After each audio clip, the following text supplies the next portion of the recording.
Halo teman-teman semuanya, kami dari kelompok 1 yang beranggotakan saya sendiri, Chris Peter, Akwinayana, dan Bagus Dipa.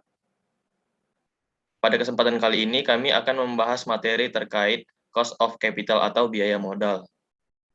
Topik pembahasan yang akan kami bahas yaitu cost of capital dan definisi serta ilustrasi kasusnya, dan WACC. Cost of capital atau biaya modal adalah tingkat keuntungan yang diisyaratkan atau diharapkan. Biaya modal digunakan sebagai discount rate dalam analisis net present value atau internal rate of return. Biaya modal merupakan biaya modal rata-rata tertimbang dari biaya modal individual.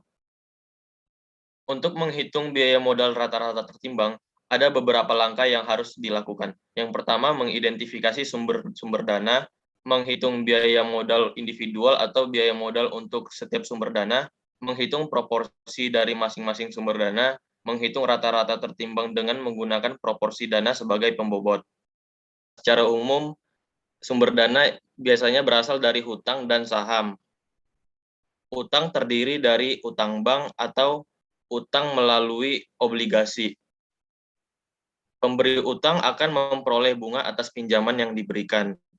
Sedangkan saham bisa berupa private placement dan pasar sekunder atau saham yang diperjualbelikan di pasar modal. Pendapatan saham biasanya berasal dari dividen dan capital gain. Kemudian dividen dan capital gain akan diberikan kepada pemilik saham preferen. Perhitungan biaya modal individual. Yang pertama, biaya modal utang atau KD adalah tingkat keuntungan yang diisyaratkan yang berkaitan dengan penggunaan utang.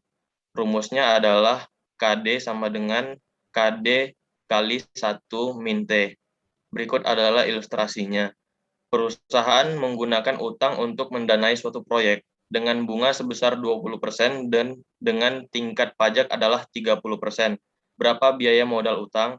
Penyelesaiannya adalah sebagai berikut. Untuk menghitung biaya modal utang, maka 20% dikali 1 min T. Maka 20% dikali 1 min 0,3. Dari perhitungan tersebut akan ketemu 0,7. Kemudian 20% dikalikan dengan 0,7 maka akan menghasilkan 14%. Ilustrasi yang kedua, suatu perusahaan menerbitkan obligasi dengan kupon bunga 20% dengan nilai nominal Rp1.000.000 selama 10 tahun. Biaya emisi obligasi adalah Rp50.000 per lembar obligasi. Berapa biaya modal utang yang dibayarkan perusahaan tersebut? Penyelesaian adalah sebagai berikut. Yang pertama, harus mencari kas bersih dengan mengurangkan nilai nominal dengan biaya emisi. Maka perhitungannya 1 juta dikurangi 50.000, maka kas masuk bersih adalah 950.000. Biaya modal utang atau KD sebelum pajak adalah dengan menggunakan teknik perhitungan IRR. Pada kasus kali ini, interest rate of return sudah diketahui yaitu 20%. Maka selanjutnya tinggal menghitung biaya modal utang net pajak.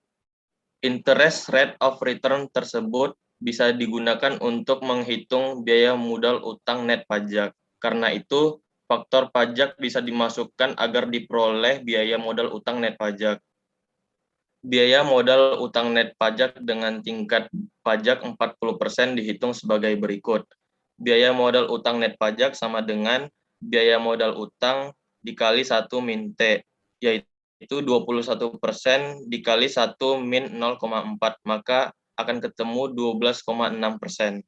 Biaya modal saham preferen adalah gabungan antara utang dan saham, atau kepemilikan untuk saham dividen untuk utang. Rumusnya adalah sebagai berikut. Biaya saham preferen dilambangkan dengan KPS, dividen saham preferen dilambangkan dengan DPS, harga saham preferen dilambangkan dengan P. Ilustrasinya sebagai berikut. Perusahaan menjual saham preferen, kas yang masuk diterima adalah 1.000 per lembar. Dividen saham preferen adalah Rp250 per lembar. Biaya modal saham preferen sebagai berikut, yaitu 250 dibagi dengan 1.000, maka akan ketemu 25%. Baik, di sini saya akan melanjutkan membahas mengenai biaya modal saham biasa. Biaya modal saham lebih sulit dihitung karena melibatkan biaya kesempatan atau opportunity cost yang tidak bisa diamati secara langsung. Dan bagian ini akan membicarakan biaya modal saham melalui beberapa metode, yaitu 1. DCF, 2. Bond yield, dan yang ketiga adalah CAPM. Yang pertama yaitu discounted cash flow atau aliran kas yang didiskontokan atau bisa kita sebut dengan DCF. Pada semester lalu, kita sudah membahas mengenai nilai waktu uang dengan rumus present value sama dengan D1 per R dikurangi G. Dengan mengubah R menjadi KS atau biaya modal saham dan PV menjadi P atau harga saham, maka akan berubah menjadi KS sama dengan D1 per P plus G, yang dimana KS merupakan biaya modal saham dan D1 merupakan dividen pada tahun pertama, sedangkan P sama dengan harga saham saat ini, dan G adalah tingkat pertumbuhan. Biaya modal saham sama dengan dividen yield ditambah dengan tingkat pertumbuhan. Untuk menggunakan rumus di atas, beberapa parameter harus diestimasi, yaitu harga saham, dividen yang dibayarkan, dan tingkat pertumbuhan. Baik, di sini bisa dilihat terdapat ilustrasi. Perusahaan diperkirakan membayar dividen tahun mendatang sebesar 200 per lembar. Harga pasar saham saat ini adalah 1.000 per lembar, dan tingkat pertumbuhan diperkirakan 8%. Biaya modal saham sebagai berikut. D1 sebesar 200 per lembar, dan harga saham saat ini sebesar 1.000. Ditambah dengan 0,08, yaitu tingkat pertumbuhan, dengan hasil 28%. Tingkat pertumbuhan bisa dihitung melalui beberapa cara. Yang pertama, kita bisa menggunakan cara formula dengan rumus G sama dengan 1 min dividend payout ratio dikali dengan return of equity. Yang kedua, tingkat pertumbuhan juga bisa dihitung melalui data histori. Penggunaan data histori mempunyai asumsi bahwa pola di masa lalu akan sama dengan pola di masa mendatang.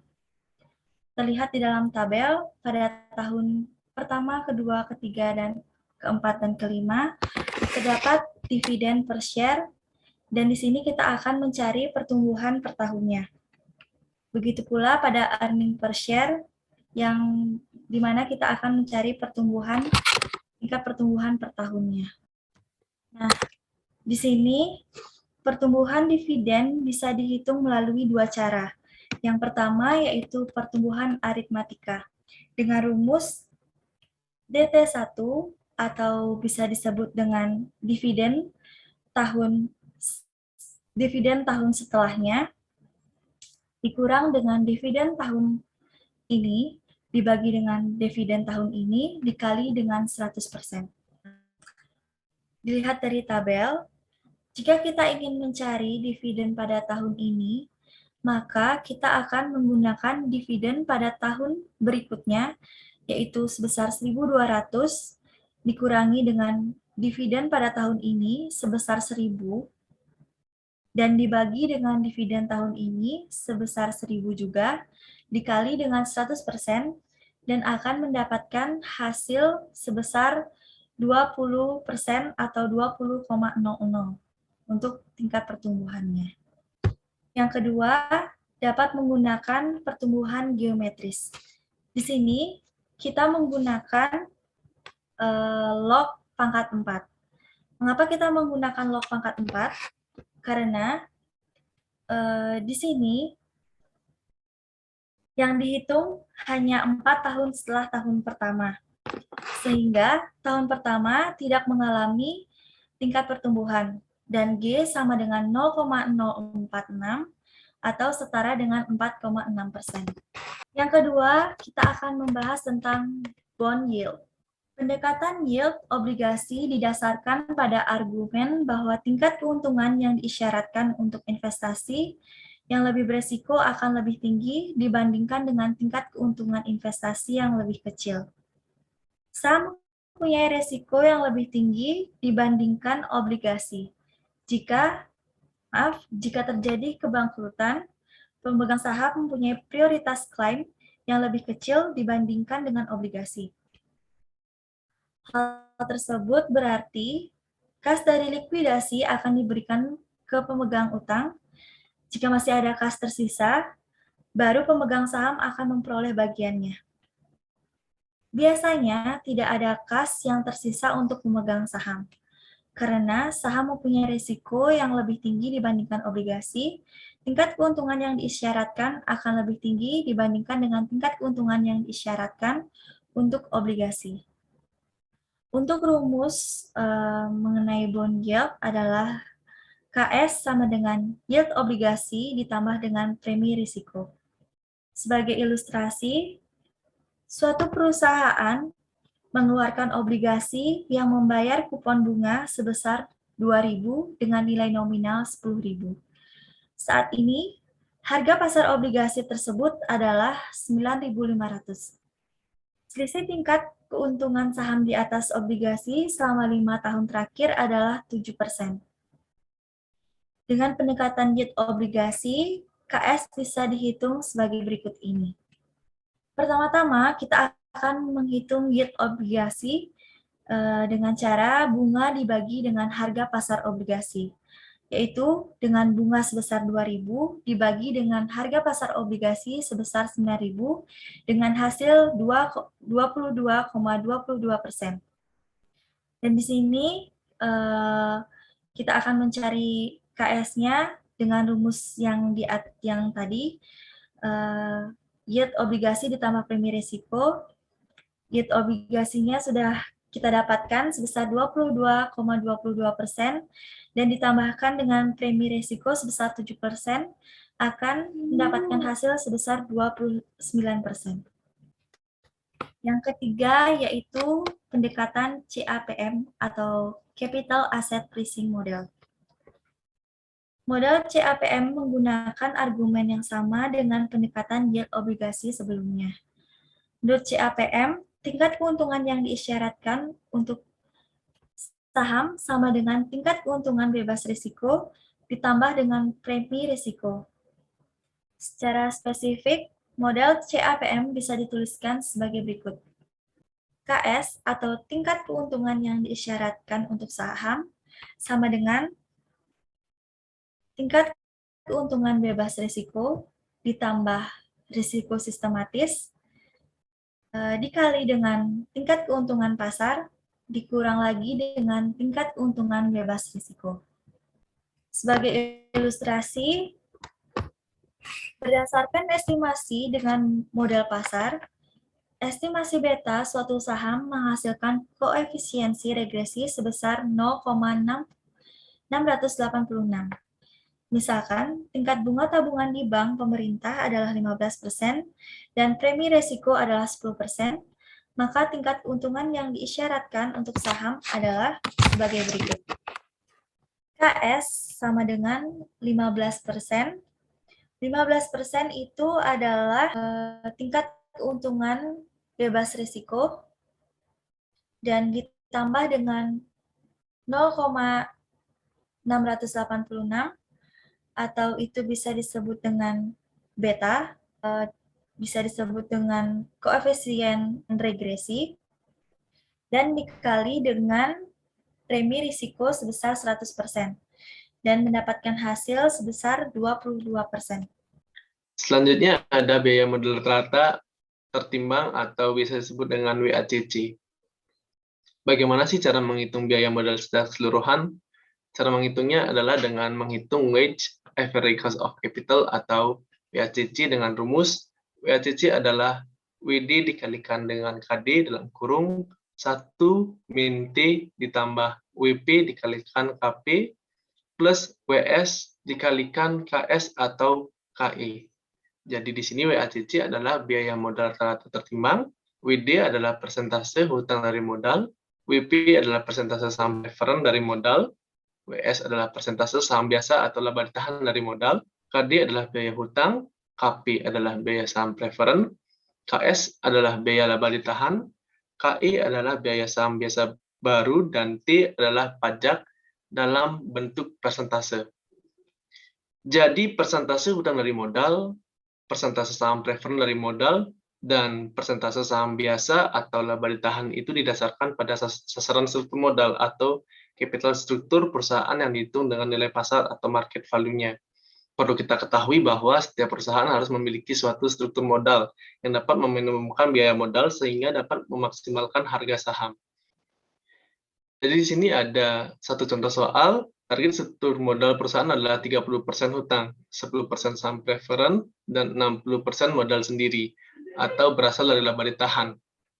Biaya hutang adalah 12%, biaya saham preferred adalah 12,6%, dan biaya laba ditahan sebesar 16,5%, adapun pajak sebesar 40%. Jadi kita menggunakan rumus yang tadi, WD itu hutang dari modal sebesar 0,3. Jadi perlu kalian ketahui, kita perlu mengubah persen menjadi desimal. Dikalikan KD, yaitu biaya hutang sebesar 12%, dikalikan 1 min T. T di sini adalah pajak sebesar 40%, ditambah WP adalah persentase saham preferred sebesar 0,1 dikalikan dengan KP biaya saham preferred sebesar 12,6% dan ditambah WS yaitu modal yang berasal dari laba ditahan, dan terakhir kita kalikan dengan KS biaya laba ditahan. Sebenarnya ada KI, tapi karena di soal tidak ada KI kita menggunakan KS, dan nanti totalnya adalah 13,32%. Biaya modal saham eksternal. Apa sih biaya modal saham eksternal? Biaya eksternal adalah biaya emisi atau fluctuation cost atau penerbitan saham baru seperti biaya akuntan, biaya mencetak saham, dan lainnya. Penerimaan kas bersih dengan demikian akan lebih setelah biaya emisi tersebut dimasukkan. Untuk rumus menghitung biaya eksternal sebagai berikut adalah KI sama dengan D1 per P dikalikan 1 min F plus G, yang dimana KI itu adalah biaya modal saham eksternal, D1 itu adalah dividen tahun pertama, P adalah harga saham saat ini, F adalah fluctuation cost atau biaya emisi, dan G adalah tingkat pertumbuhannya. Jadi di sini ada ilustrasi soal mengenai biaya modal saham eksternal. Harga saham saat ini adalah Rp1.000, dividen tahun ini yang berada pada awal tahun adalah Rp200 per lembarnya, tingkat pertumbuhannya adalah 8%, biaya emisi adalah Rp50 per lembarnya. Biaya modal saham eksternal bisa dihitung menggunakan cara ini, yaitu KE adalah biaya modal saham eksternal sama dengan D1 per P dikalikan 1 min F ditambah G. KE sama dengan dividen tahun pertama adalah 200, karena tadi dikatakan di awal tahun, maka kita harus kalikan dengan tingkat pertumbuhannya sebesar 0,8 per P di sini adalah harga saham saat ini, yaitu 1.000 dikalikan 1 minus fluctuation cost atau biaya emisinya yang sudah diubah menjadi desimal adalah 0,05 ditambah tingkat pertumbuhannya 0,08.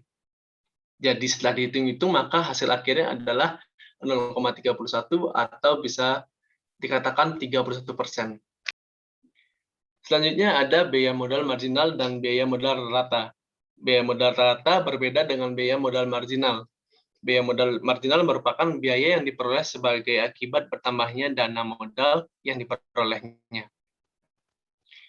Dalam perhitungan biaya modal marginal adalah biaya modal yang relevan karena biaya tersebut mencerminkan biaya di masa depan atau yang akan kita peroleh. Biaya modal rata-rata mencerminkan informasi di masa lampau dan yang tidak relevan lagi. Jadi bisa disimpulkan bahwa antara dua biaya modal tersebut memiliki perbedaan. Yang pertama, pada biaya modal rata-rata menggunakan dasar WACC. Jadi kita harus tahu terlebih dahulu bagaimana perindividuannya, dimulai dari hutang, saham preferred, dan terakhir ada saham biasa, lalu nantinya akan kita rata-ratakan. Dan biaya modal rata ini biasanya menggunakan data lampau atau masa lalu. Dari mana sih dapat data lampau atau masa lalu? Data itu kita peroleh dari laporan keuangan. Sedangkan untuk biaya marginal ini biaya yang timbul karena ada tambahan dana untuk kita modal investasi. Yang kedua, dana marginal ini biasanya berkaitan dengan masa yang akan datang. Dan selanjutnya untuk mengestimasi pasti akan membutuhkan data masa lampau, yaitu laporan keuangan. Jadi adapun ilustrasi mengenai biaya modal marginal dan biaya modal rata-rata.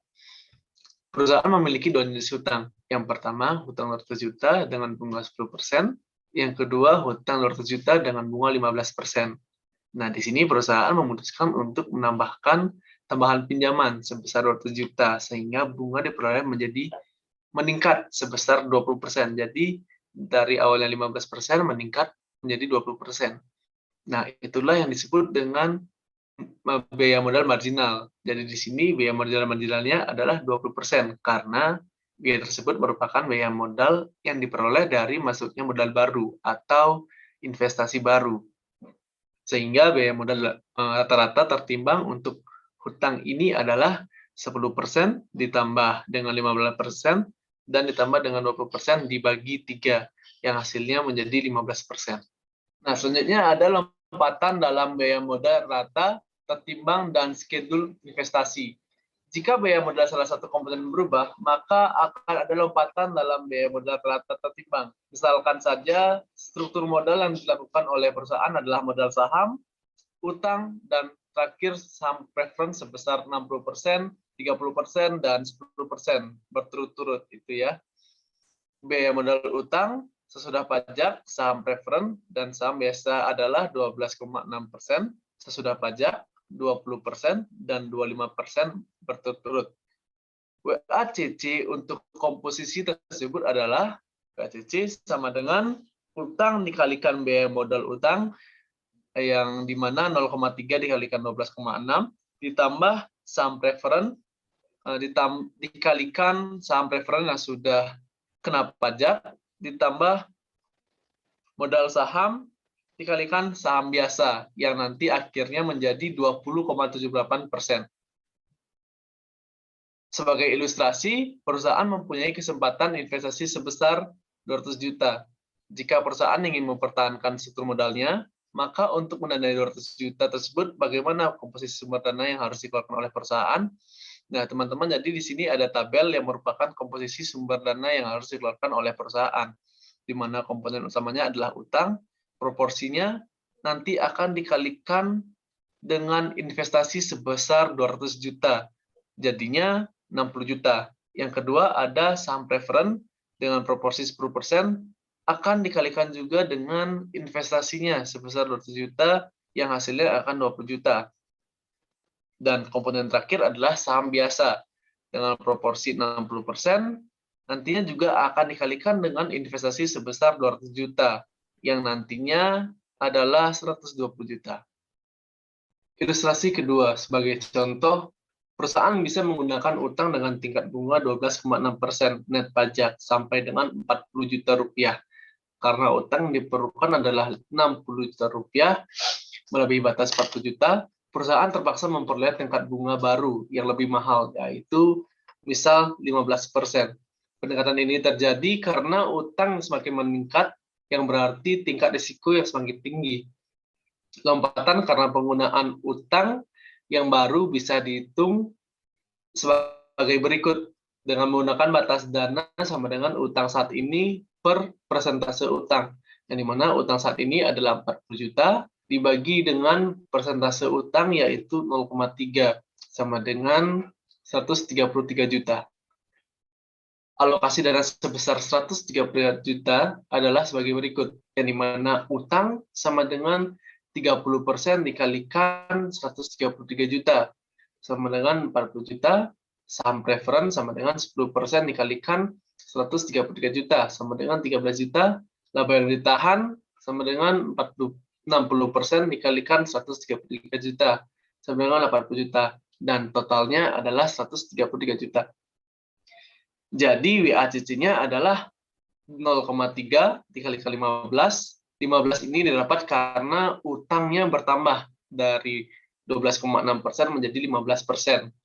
Lalu ditambah dengan 0,1 dikalikan 20, ditambah 0,6 dikalikan 25, yang hasilnya adalah 21,5%. Nah, jadi WACC ini meningkat dari 20,78 sebelumnya menjadi 21,5%. Baik, saya lanjutkan. Lompatan WACC bisa terjadi lagi jika komponen biaya modal yang lain mengalami perubahan. Contoh ilustrasinya adalah laba yang ditahan tahun ini sebesar 100 juta. Jika perusahaan mempertahankan struktur modal seperti itu, maka jumlah dana maksimum yang bisa digunakan oleh perusahaan adalah sebagai berikut. Batas dana sama dengan laba yang ditahan dibagi dengan presentasi laba yang ditahan. Laba yang ditahan ini sebesar 100 juta dan dibagi dengan presentasi laba yang ditahan sebesar 0,6 dan menghasilkan 167 juta. Komposisi dana sebesar 160 juta tersebut adalah sebagai berikut. Utang dengan proporsi 30% dikali dengan 160 juta sama dengan 50 juta. Dan saham preferen dengan proporsi 10% dikali dengan 160 juta menghasilkan 17 juta. Laba yang ditahan dengan proporsi 60% dikalikan dengan 160 juta, maka menghasilkan 100 juta, dengan total 160 juta. Kesempatan investasi yang menarik cukup banyak, yaitu 200 juta melebihi dari 167 juta. Permisalan, ketika perusahaan memutuskan untuk menambah modal dengan mengeluarkan saham baru untuk menutup kekurangan tersebut, biaya modal saham baru atau eksternal lebih tinggi dibandingkan dengan biaya modal saham internal yang diperoleh melalui laba perusahaan atau laba yang ditahan. Misalkan, biaya modal saham eksternal tersebut adalah 27%. Biaya modal rata-rata tertimbang yang baru adalah sebagai berikut. 0,3 dikali 15 ditambah 0,1 dikali 20 ditambah 0,6 dikali 27, yang dimana 27 ini merupakan biaya modal saham eksternal yang baru. Di sini WACC meningkat dari 21,5% menjadi 22,7%. Yang bisa dilihat pada gambar ini merupakan gambar dari lompatan dalam WACC. Informasi lompatan dalam WACC bisa digabung dengan kesempatan investasi yang ada. Misalkan, kesempatan investasi perusahaan bisa diidentifikasi sebagai berikut. Ini merupakan schedule informasi dan IRR. Dapat dilihat anggaran investasinya berupa A, B, C, D, dan investasi A sebesar 50 juta, investasi B sebesar 40 juta, investasi C sebesar 60 juta, dan D saya 100 juta. Dan IRR dari masing-masing anggaran investasi tersebut adalah sebesar 30%, 25%, 23%, dan 19%. Bisa lihat di gambar bahwa informasi biaya modal marginal dan kesempatan investasi yang ada bisa kita gabung seperti gambar yang di samping. Bagian di samping ini menyajikan gabungan antara schedule WACC dengan schedule investasi. Dari bagian di atas nampak bahwa hanya usulan investasi A, B, dan C yang masih layak dilakukan, karena ketiganya menghasilkan IRR yang berada di atas WACC. Usulan investasi C menghasilkan IRR sebesar 23%, yang masih lebih tinggi dibandingkan dengan WACC sebesar 21,5% untuk dana antara 133 juta sampai 167 juta. Sekian presentasi dari kelompok kami. Jika ada kesalahan kata dan kekurangan materi, mohon dimaafkan. Terima kasih. Terima Terima kasih. kasih.